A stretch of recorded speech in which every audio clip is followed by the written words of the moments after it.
The clock is now running on the Playbook podcast, the podcast where you take a deeper dive into the game of business, leadership, teamwork, character, the things that drive your motivation and build dedication. When you get a good look at the game plan of great business leaders, you start to formulate your own playbook and your own rise to the top. Make your next play your best play. And now, here are today's game captains, Glenn Amorell and Andy Phillips. Let's go! Welcome back to the Playbook podcast. I'm Andy Phillips. Joining me, as always, is my partner, Glenn Amorell. Glenn, how you doing? I'm doing great. It's getting warm. We have a fun guest on today, which we'll get to here in a minute. But as always, let's get into our pregame questions. So, Glenn, you got a question for me? Well, now that, being a risk manager, every time I go out, I see risk everywhere I go. Now that you're a risk manager, do you see the same thing when you go out? Yeah, so it's funny. I notice things more. The two things I always purposely look for are in the winter, I'm checking any public establishment or their sidewalks and parking lot, are they shoveled and or plowed and or salted. And then the other one is when I happen to be driving by a construction site, because I do a lot of work with contractors, I always look to see, are they wearing goggles? And they're wearing their hard hats, because that's the thing that when I go to these safety committee meetings, they say is the hardest thing to convince their employees to consistently do. And right now it's so hard to keep these people accountable because it's hard to get actual employees. So, all right, Glenn, my question for you in relation to risk is, what is one of the biggest risks you've taken in your life?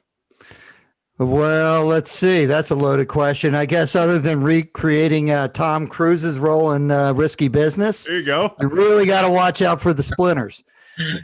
I guess the riskiest thing I ever did was before my frontal lobe was fully formed, I hitchhiked. So you could tell I'm a little bit older than you, Andy, and it was kind of a thing. Yeah. And that's very risky. I highly,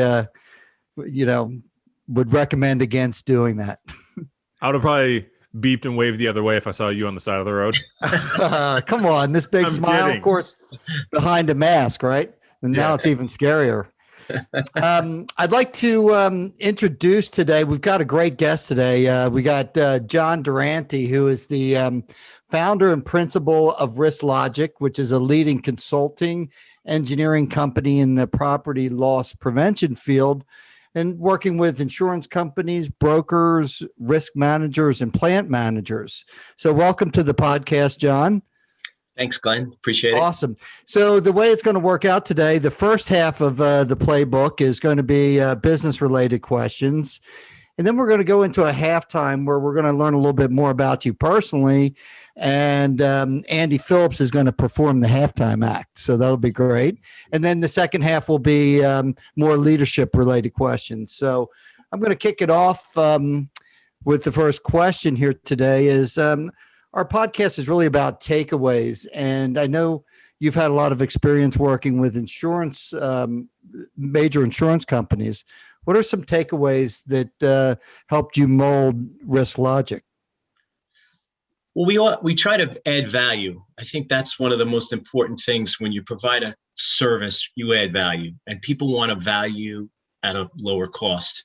And I worked in the insurance industry, and I remember when I was young, I was 27 years old, and I had a title of assistant vice president. And I remember going out to lunch with my father, who had worked at AT&T his entire life, and he wasn't an AVP. And he looked at me like, really? Like he saw my business card. And from that day on, I've never had a title on my name or my email address. And I just think adding value to your clients, to your customers is so important. Like what you do, what you specialize in, it's so important just to provide a value at a good fee for your customer. And that's probably one of the most important things. Without a doubt. And I love how he just looked at you when he saw the title. Yeah, it's kind of funny. A lot of organizations, they got the EVP, they toss them out like candy. Yeah, you're absolutely right. You're right, though. It adds no value. You think it's funny. You think it might boost your resume or boost your status, but it's kind of like we've talked before on this podcast about sports cards. Yeah, a Walter Payton rookie card might have been worth something when they didn't make many of them, but a Peyton Manning rookie card, when you could when they're making 500,000 of them, they're not worth as much. So Right. those titles aren't worth as much anymore, unfortunately. So my question for you is just, can you describe to the listeners basically an example of how your loss prevention services have made a real impact on the overall well-being of business? Thanks. So what we do is we provide property loss prevention services. The largest property carrier out there is Factory Mutual, and they do a fantastic job. They train engineers for the industry, and they also are a major insurance player. Our group of engineers are mostly XFM engineers. So we provide a service for a lot of shared and layered insurance carrier programs that can't go to FM, still want that great level of engineering service that could be provided. So we're kind of like FM insurance. However, we're not the insurance carrier. We're the unbundled engineering provider. So we work with brokers, we work with carriers, and we work direct for insureds. Okay. Well, that's great. And you were mentioned unbundled services. Can you explain unbundled services and why it's valuable to property owners? Thanks. So an unbundled service, we're not attached to insurance carriers or brokers. We're just an independent consulting firm. So you might say, we just want the engineering loss prevention services. However, we don't want to go to that insurance carrier. Don't feel that you have to use the service provider of a carrier or a broker when you completely just want the loss prevention services. Right. And I think I when I was doing my homework, that gives you the data, right? Like as the property owner, you own the data. Yeah, the data is so critical in our industry. Analytics, data, we all discuss that's so important. And that's the basis of insurance, of underwriting. Whoever has the key data is king. So we provide that data to carriers, to brokers for marketing purposes, but also for our underwriting purposes. Right. And I think, with what we do, it's really important to just kind of, from a broker standpoint, outsource services like this, because it adds value to the customer, and you're getting people that's what they do, day in, day out. So it's really great. I really was fascinated by the unbundled services and why it's valuable. Thank you. Without a doubt. So my question for you, and this one's always a tricky question for anyone who does really supplies a service. I want to ask about your ideal customer. And the reason it's always a tricky question is you don't want people to listen and think, oh, I'm not their ideal customer, I don't need them. Right. So I know it's a tricky question, but can you describe maybe some characteristics of what makes an ideal customer for you? Maybe what size a company should really start thinking about your services at RiskLogic? Sure, that's a great question. So we found out years ago that carriers are only looking, in most cases, above their threshold, above their deductible. So if you're a client and you have a $50 million deductible, say you're a large corporation, and you have an insurance carrier providing services, they're only going to look at recommendations or loss exposures above $50 million. So as a risk manager, do you really want to take a $50 million hit? The answer is no. So you want a company that's going to come in, forget about looking at insurance, do the right thing, find our exposures, find our risks, do a cost benefit analysis from the ground up. Don't look at insurance policies and look at sublimits and look at deductibles. Find what our risks are and what our exposures are. So I think the ideal client for us is someone who's not even really thinking about insurance, who's really thinking about look at our exposures, identify our risks, and find a cost-effective way to minimize that. So I have a follow-up to that real quick. In general, if it's like, okay, we need RiskLogic, how long does the initial process take for you guys to come in, identify risks, and have a plan of action going forward? About like how long does that initial process last?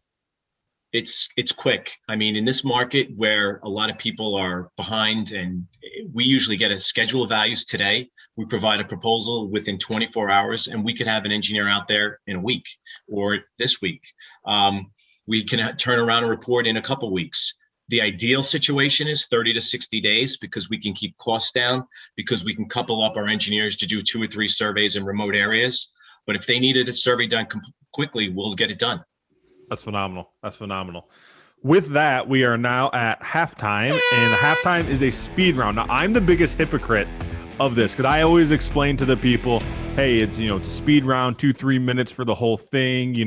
If you only have one word's fine. If you have a little explanation, give an explanation. However, I'm the hypocrite because I always ask follow-up questions because I'm always just curious. So don't worry about the time. It's a speed round by definition, but we want to hear some answers here. So are you ready for the 10-question speed round? Sure. All right. First car you ever owned. We love asking this one, but we also want year, make, model, color if you have it. Of what? Sorry, can you repeat that question? Your first car you ever owned that you had the title. Oh, God. It was a Plymouth Reliant. It was one of those K cars. It was light blue, and it had vinyl bench seats in the front and back. There we go. That must be comfortable for a long trip. Have you ever heard of a K car, Andy? No, but I know what bench seats are. Yeah. All right. You can go as simple as a spider or as deep as you want. We let people choose. What is your biggest fear? Biggest fear? Snakes. I don't like snakes at all. Snakes. I'm afraid of snakes. I So really am. You see a little gardener snake in your backyard. Yeah. Are you taking care of it, or are you calling somebody else? I'm calling somebody else. I'm not a fan of the snake. I'm not. I'm with you. I'm with you on that one. I don't understand when people actually like snakes. No offense to the snake world, but I don't understand what is actually likable about them. I'm not a fan of the snake. No. They only cause problems. They do. I mean, you can't tell me that people actually own a snake. They think it's all cool and everything. If they come home after work and they look in like the cage and it's not there, you can't tell me they don't freak out a little bit. Yeah, I'm not a snake guy. What is your favorite book or podcast? Either one. Book. I'm not a big book reader, but one of my most famous books when I read as a kid was Les Mis. I read the whole thing from beginning to end, the unabridged version, and I was really taken back by that story. I thought it was one of the most incredible stories. Then I saw the Broadway plays and obviously all the movies they've made, but I thought Les Mis was one of the greatest stories ever told. Okay, great. Did you like the movie? The book was much better. The movie was good. The play was great. Okay. Yeah. You know what's funny about that is I don't know if I've ever heard somebody say any movie that's been made about a book. I'm not sure if I've ever heard anyone say, "Oh, the movie was better." It always seems that the original copy, being a book, was better. All right. Speaking of movies, what is your favorite line from a movie? Our lifeline would be, if you don't remember a line, a favorite scene. Oh gosh, favorite line. All right, so it has to be one of my favorite movies. It's A Wonderful Life with Jimmy Stewart. I was just thinking that. Watch that movie. So my parents, we had to watch that movie every Christmas with my parents. I have 3 older brothers. The 4 of us would be on the floor. We watched that movie every year. And as I'm older, I think of Jimmy Stewart walking up the stairway when that stupid knob comes off the stairwell, and he's screaming, "You call this a happy family?" And he has his hands up in the air. He says all his kids' names backwards. And I look over at my wife every time and I'm like, "You call this a happy family?" I think that's my favorite line in a movie. The line I like in that movie is when Clarence says, "Hey, we don't need money in heaven." He goes, "Well, it sure comes in handy down here, bud." That's right. He's at the bar. I'm an old soul when it comes to movies. I absolutely love that movie. That's fantastic. Speaking of that, though, isn't it funny? The stairway, that the knob, the knob, newel post, whatever.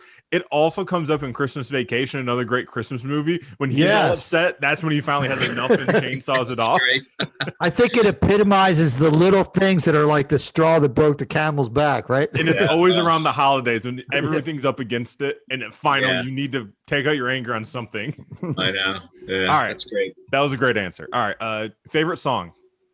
Favorite song, probably Under Pressure by Queen and David Bowie. Very nice.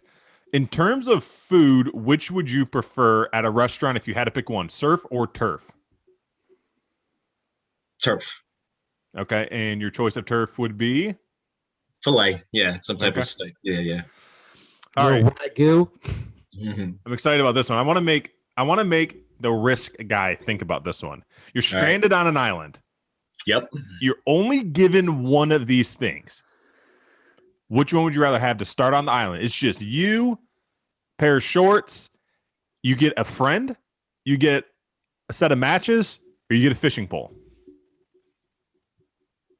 I'd pick a friend.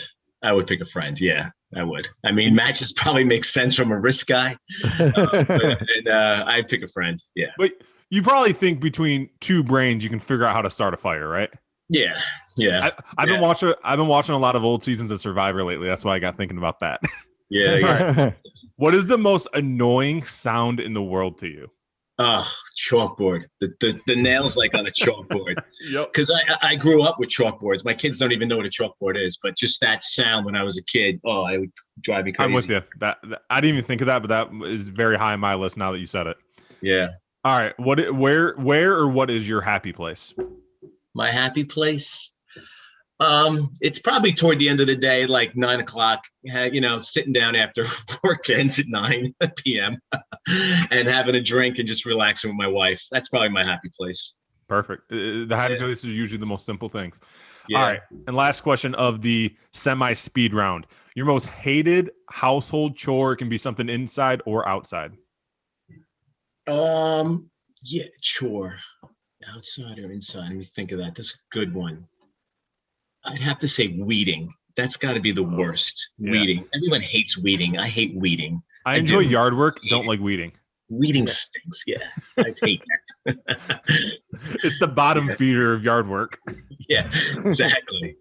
Yeah. All right. Well, you did great. That was a fun speed round. We appreciate you opening up on that and let people know a little bit more about John Durante himself. So now we're moving on to the second half, which is more leadership and experience focused. Second half question to start it off. As you have grown from just a couple of engineers in 98 up to about 82 engineers today, how have your leadership skills evolved dealing with more people? Yeah, that's a good question. And it's hard. Dealing with people is one of the hardest things because everyone's different. I guess you have to be a lot more tolerable because everyone's different. I deal with engineers all around the world too. So there's language barriers, there's culture barriers. It's definitely made me a better person because I'm trying to learn about how everyone is so different, and you have to accept a lot more. But you also have to be tough on your values and your morals. I've had a couple people that were just, did some terrible things, and you have to understand that that's not part of what we do, and we have to let them go. But it's definitely made me a better person managing such a wide variety of people throughout the world because we have engineers in 20 countries from Asia, Australia, North America, South America, Mexico, Canada. And everyone's different. Everyone's so different. Oh. Yeah, there's no uniform way to lead. No, it's not.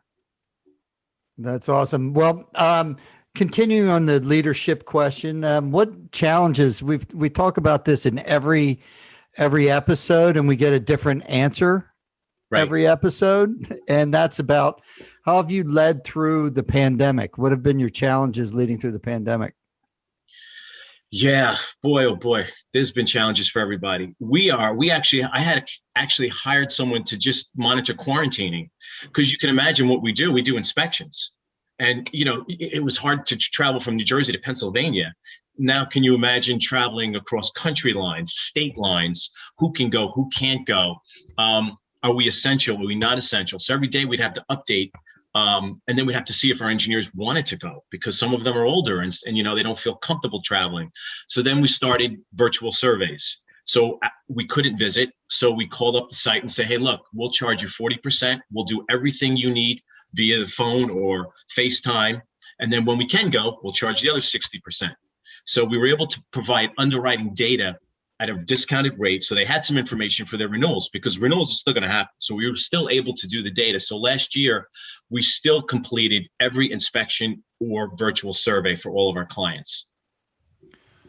All right. So I'm going to go off the script here a little bit on this next question because I thought of one since we've been talking that I'd much rather have you answer. As a leader, when you come across a situation, some adversity, say something goes wrong in the company, you have a tough situation with an employee maybe you have to deal with, what is your process mentally before you handle the situation? And what I mean by that is, do you act fast? Do you take 24 hours before you decide how you're going to handle a situation? Or do you call somebody? Do you have somebody you call specifically like, hey, let's talk this through. What should we do? What is your process when the thing you don't want to happen actually happens? Yeah, I found when I was younger, I would act fast. And I realized that was always a mistake, that you can't be impulsive. You need to take a day. You need to call, like you said, call your number 2 person and discuss it and figure out what's the best way to handle a problem, a situation, because they always occur. I had one time I had some woman calling me from China saying, I didn't know this guy was married, and oh my God, what's going on? And he was obviously having an affair. How do you handle something like that? It's tough. So you have to take a step back. I think as you get older, you understand that more. And you try to put it into perspective, have a little bit more patience, but you have your values, your morals for your business, and you have to do the right thing. But never quickly. No, never quickly. I've realized in my shorter life, and I don't have the experiences either you have, and that's not an old joke. That's actually a compliment. You guys have experienced a lot in your life. I've realized though in my short time that great leaders or great performers in the same sense somehow have the ability to stop time and realize that things aren't a rush. And a lot of times in the situation we're talking about with you, if there's a mistake, a lot of times mistakes are rushed.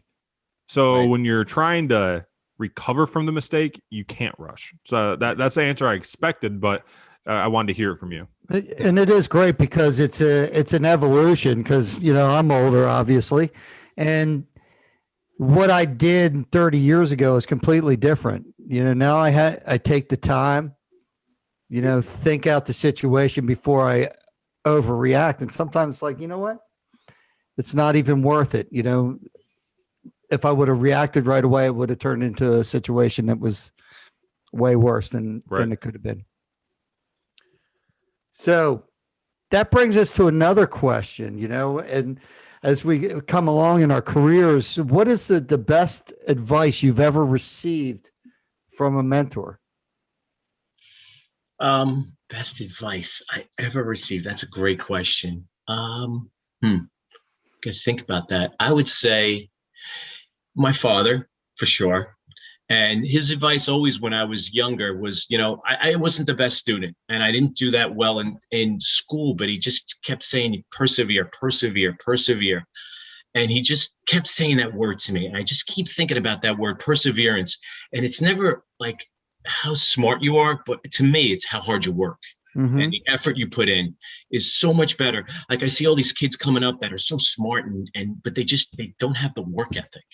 And I think work ethic is huge, and perseverance is such an important word that I learned from my father that I'll never forget.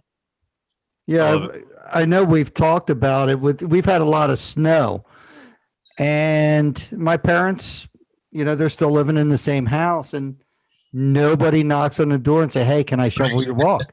Right. It's like everybody's, where is everybody? And I know, that enterprising spirit that I had back at, 10, 11, 12, I'd be out there. I looked at a snowstorm as making a little bit of money. No doubt. Yeah. I was like, our snow days as a kid, it was like, all right, sweet snow day, no school. But the first 3 things on our agenda were my driveway, my neighbor's driveway, my grandma's driveway. And then you could have fun. Right. Exactly. Exactly. Yeah.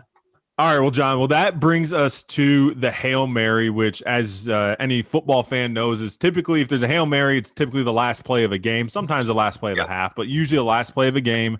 You better have your best of the best available. So our question, we always keep it the same. We call our Hail Mary question, or last play of the game. If you had to go back and have a conversation with 22-year-old John Durante, what word of advice would you give yourself? Wow.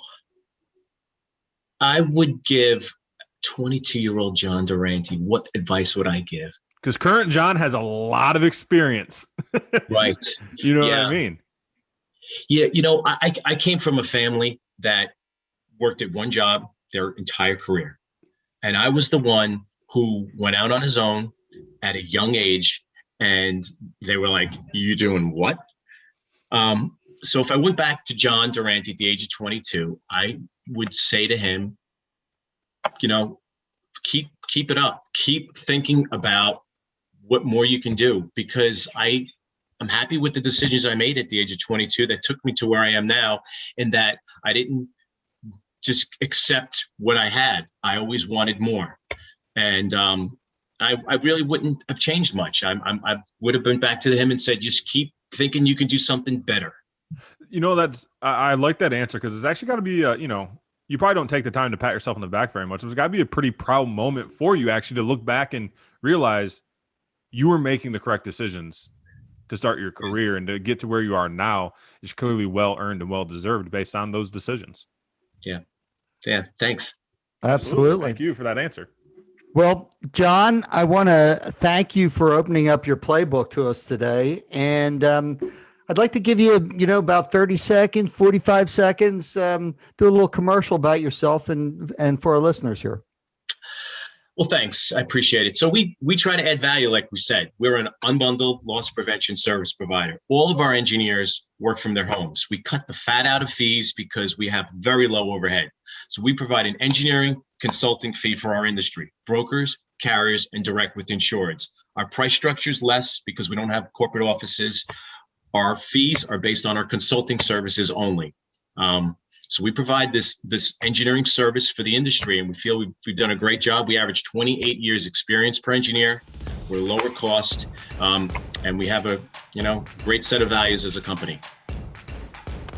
That's fantastic. Well, again, John, thanks for joining us. And I'd like to thank everybody for listening, and make sure that you comment on our social platforms. My name's Glenn Amaral. I'm Andy Phillips. What's in your playbook? Thank you.